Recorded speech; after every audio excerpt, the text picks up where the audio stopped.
IPL cricket play ഓഫിലേക്ക് അടുത്തു. 4 ടീമുകളാണ് play ഓഫിൽ കളിക്കുക. ഇതിൽ 19 പോയിൻ്റുമായി കൊൽക്കത്ത നൈറ്റ് റൈഡേഴ്സ് ആദ്യം പ്ലേ ഓഫ് ഉറപ്പിച്ചു കഴിഞ്ഞു. രണ്ടാമത് രാജസ്ഥാൻ റോയൽസും പ്ലേ ഓഫ് ഉറപ്പിച്ചു. ലക്നൗ സൂപ്പർ ജയൻസ് തോറ്റതോടെയാണ് രാജസ്ഥാൻ റോയൽസും play ഓഫിലെത്തിയത്.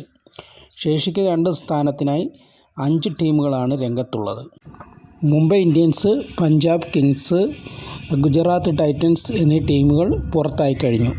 Chennai Super Kings, Sunrisers Hyderabad, Royal Challengers Bangalore, Lucknow Super Giants, Delhi Capitals ടീമുകളാണ് പ്ലേ ഓഫിനായിട്ട് ഇപ്പോൾ കാത്തിരിക്കുന്നത്. ഇനിയും ഈ ടീമുകളുടെ പ്ലേ ഓഫിലേക്കുള്ള സാധ്യത നമുക്കൊന്ന് പരിശോധിക്കാം.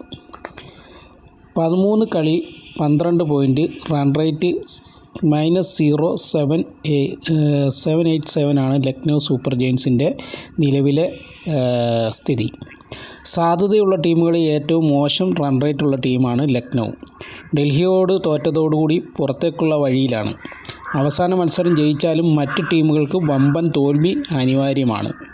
ഹൈദരാബാദും ചെന്നൈയും ശേഷിക്കുന്ന മത്സരങ്ങൾ ജയിച്ചാലും ലക്നൗവിന് വഴിയടയും. ഡൽഹിക്ക് അത്ഭുതങ്ങൾ സംഭവിച്ചാലേ മുന്നോട്ട് പോകാൻ കഴിയുള്ളൂ.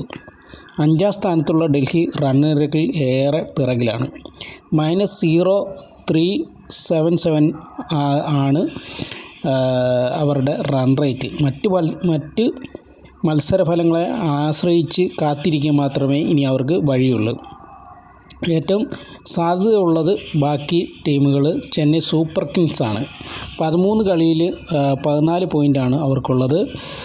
0.528 ആണ് റൺ റേറ്റ്. ശേഷിക്കുന്ന മത്സരം ബാംഗ്ലൂരുമായിട്ട് മാത്രമാണുള്ളത്.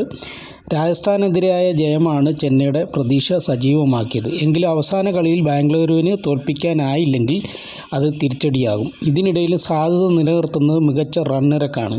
ഇനിയും ബാംഗ്ലൂരുവിനോട് തോറ്റാലും പ്രതീക്ഷ അവസാനിക്കില്ല ചെന്നൈ സൂപ്പർ കിങ്സിന്. കാരണം ഹൈദരാബാദോ ലക്നൗവോ ഒരു കളി തോറ്റാൽ മതി മറ്റ് ടീമുകളെക്കാൾ മികച്ച റൺ നിരക്കുള്ള ചെന്നൈക്ക്. 3ാം സ്ഥാനത്താണ് ഇപ്പോൾ ടീം ഉള്ളത്. അടുത്തതായിട്ട് സൺറൈസേഴ്സ് ഹൈദരാബാദാണ്. 12 കളിയാണ് ഇപ്പോൾ അവർക്ക് കഴിഞ്ഞിരിക്കുന്നത്. ഇനി 2 കളി ബാക്കിയുണ്ട്. 14 പോയിൻ്റാണ് ഇപ്പോൾ അവർക്കുള്ളത്. 0.406 ആണ് റൺ റേറ്റ്. ശേഷിക്കുന്ന മത്സരങ്ങൾ ഗുജറാത്ത്, പഞ്ചാബ് എന്നിവരുമായിട്ടാണ്. ഹൈദരാബാദിന് 2 കളിയും ജയിച്ചാൽ ആദ്യ 2-ൽ കടക്കാനുള്ള അവസരമുണ്ടാകും. ഒരെണ്ണം ജയിച്ചാൽ പ്ലേ ഓഫ് ഉറപ്പാക്കാം. അതായത് ഇപ്പം നിലവിൽ പ്ലേ ഓഫ് ഉറപ്പാക്കാൻ സാധ്യതയുള്ള 2 ടീമെന്ന് പറഞ്ഞാൽ ചെന്നൈയും സൺറൈസേഴ്സുമാണ്. അങ്ങനെ ഉണ്ടെങ്കിൽ രാജസ്ഥാൻ റോയൽസും Kolkata Knight Riders, Chennai Super Kings, Sunrisers Hyderabad ഇത്രയാണ് അവസാന പ്ലേ ഓഫിൽ കടക്കാനുള്ള സാധ്യതയുള്ള മുഴുവൻ ടീമും. ഹൈദരാബാദിന് 2 കളിയും ജയിച്ചാൽ ആദ്യ 2-ൽ കടക്കാനുള്ള അവസരമുണ്ടാകും. 2 ജയിച്ചാൽ പ്ലേ ഓഫ് ഉറപ്പാക്കാം. നിലവിൽ 4ാം സ്ഥാനക്കാരാണ് ഹൈദരാബാദ്. ബാംഗ്ലൂരു, ഡൽഹി, ലക്നൗ ടീമുകളിൽ നിന്ന് റൺ റേറ്റിൽ അവർക്ക് വെല്ലുവിളി ഒന്നും ഇല്ല. അടുത്തതായിട്ട് റോയൽ ചലഞ്ചേഴ്സ് ബാംഗ്ലൂരാണ്. അവർ 13 കളി കഴിഞ്ഞു. ഇനി 1 കളി മാത്രമാണ് അവർക്ക് ബാക്കിയുള്ളത്. 12 പോയിൻ്റ് അവർക്കിപ്പോൾ ഉണ്ട്. റൺ റേറ്റ് എന്ന് പറഞ്ഞാൽ 0.387 ആണ് റൺ റേറ്റ്. ശേഷിക്കുന്ന മത്സരം അവർക്ക് ചെന്നൈയുമായിട്ടാണ്. തുടർച്ചയായ 5ാം ജയത്തോടെയാണ് ബാംഗ്ലൂരു ഡൽഹിയെ മറികടന്ന് 5ാം സ്ഥാനത്തെത്തിയത്. എന്നാൽ ജയത്തോടെ ഡൽഹി 5ാം സ്ഥാനം തിരിച്ചു പിടിച്ചു. പട്ടികയിൽ 6ാമതുള്ള ബാംഗ്ലൂരുവിന് ഇപ്പോൾ യോഗ്യത ഉറപ്പില്ല. അവസാന കളിയിൽ ചെന്നൈയെ തോൽപ്പിച്ചാലും 14 പോയിൻ്റിൽ അവസാനിപ്പിക്കേണ്ടി വരും. അങ്ങനെ വന്നു കഴിഞ്ഞാൽ ഹൈദരാബാദ്, ലക്നൗ ടീമുകൾ ശേഷിക്കുന്ന മത്സരങ്ങൾ ജയിച്ചാൽ ബാംഗ്ലൂർ പുറത്താകും.